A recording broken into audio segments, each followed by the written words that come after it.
DJ बादल राज DJ बादल गे तोहर गाछी में क्या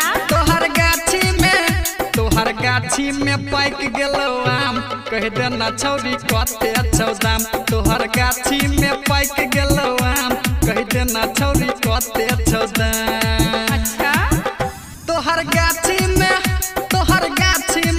गे तोहर गाछी में हो तोहर गाछी में गे तोहर गाछी में पाक गेलो आम कह देना छौरी कते अच्छो दाम तोहर गाछी में पाक गेलो आम कह देना छौरी कते अच्छो दाम कह देना छौरी कते अच्छो दाम डीजे बादल राज डीजे बादल राज डीजे बादल देना छौरी कह देना छौरी गाछी में पाक गेलो आम गे तोहर बमैयाम बड़ा चमक लगे जाइ छी त गम गमक गे बरनिक से गे तोहर बमैयाम बड़ा चमक लगे जाइ छी त गम गमक ऐसनी मन गे क्या?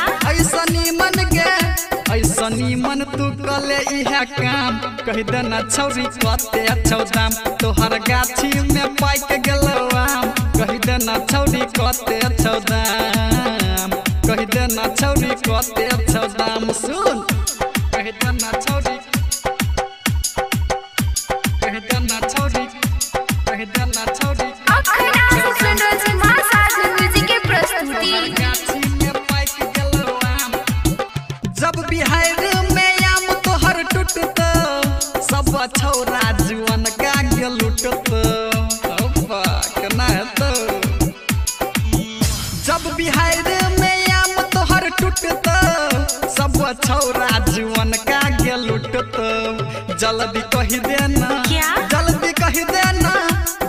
कह देना होया नहीं बर्दाश्त कह देना छौरी कते अच्छो दाम तोहर गाछी के पाक गेलो आम कह देना छौरी